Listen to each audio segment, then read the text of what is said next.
Hello hi అండి నమస్తే. నేను మీ మంజుల. ఇవాళ మనం చింతకూర పప్పు చేసుకుందాం.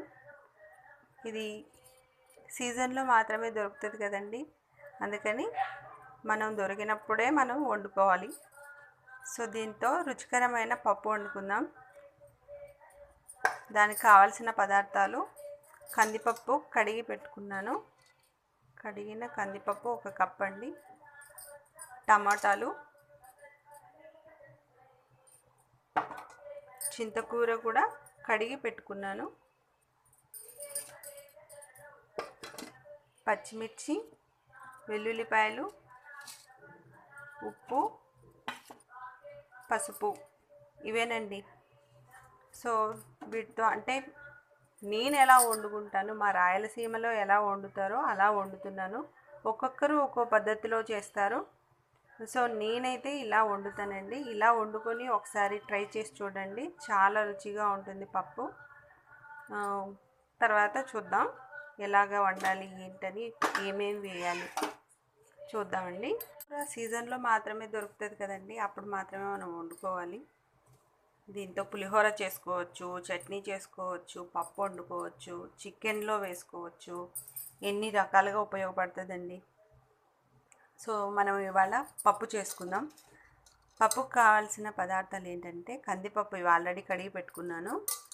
కుక్కర్లో వండుతున్నానని ఏమనుకోకండి. కుక్కర్లో అంటే మనకి త్వరగా అయిపోవాలి కదండి, నాకు చిన్న పాప ఉంది.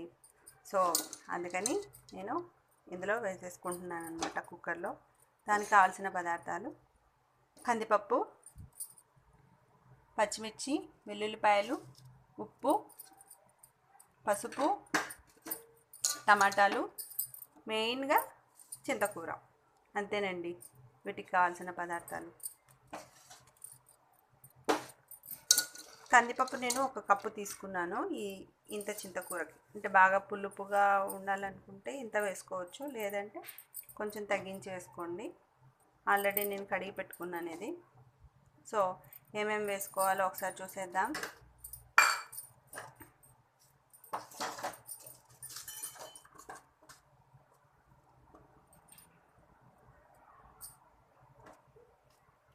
పచ్చిమిర్చి, వెల్లుల్లిపాయలు, ఉప్పు,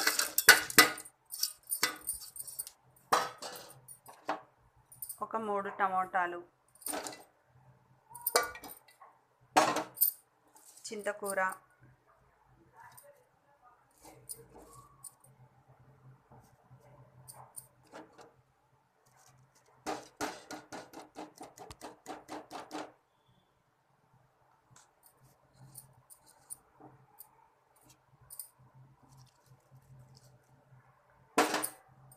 పసుపు.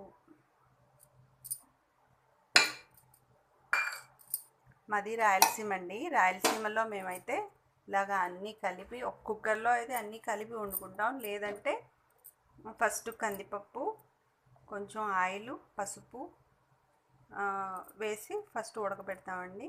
తర్వాత పచ్చిమిర్చి, టమాటా, వెల్లుల్లిపాయలు, చింతకూర వేసి ఉడకబెట్టేసి పప్పు గిత్తితో ఎనిపేస్తామండి. మేమైతే అలా వండుతాము. కుక్కర్లో కాబట్టి మొత్తం అన్నీ వేసేసుకొని పప్పు గిత్తితో ఎనిపేసుకోవచ్చు. ఇది ఉడికా ఒక 4 విజిల్స్ రానిస్తే చాలా బాగా ఉడుకుతుందండి. విజిల్స్ అన్నీ అయిపోయాక మీకు ఒకసారి చూపిస్తాను. ఓకేనా అండి? చెప్పడం మర్చిపోయానండి, మీరు ఒక కప్పు కందిపప్పు కాబట్టి ఇలాంటి గ్లాస్తో 2 గ్లాసులు నీళ్ళు 2.5 గ్లాసులు నీళ్ళు వేసుకుంటే సరిపోతుంది. ఎక్కువ వేసుకొని మళ్ళీ పప్పులో కట్టు తీసి అలా చేస్తే బాగోదు. చింతపప్పుకి బాగోదండి, తీయకండి, వాటర్ తీయకండి. అలా లేకుండా 1 కప్పు కందిపప్పుకి 2.5 గ్లాస్ అంటే వాటర్ గ్లాస్ ఉంటుంది కదా, దాంతో 2.5 గ్లాస్ వాటర్ వేస్తే కరెక్ట్గా సరిపోతుంది. ఇదంతా ఉడికాక మీకు చూపిస్తాను. ఇదిగో చూడండి, 4 విజిల్స్ వచ్చాయి. ఇప్పుడు మనం ఓపెన్ చేసి చూద్దాం.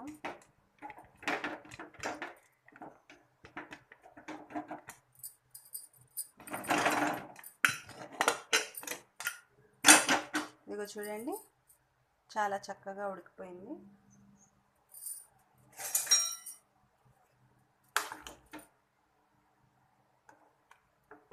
చాలా చక్కగా ఉడికిందండి. పప్పు గుత్తితో చక్కగా పప్పు మెదిపేసుకొని పోపు పెట్టుకోవడమేనండి. ఆ క్లిప్ మిస్ అయింది, సారీ.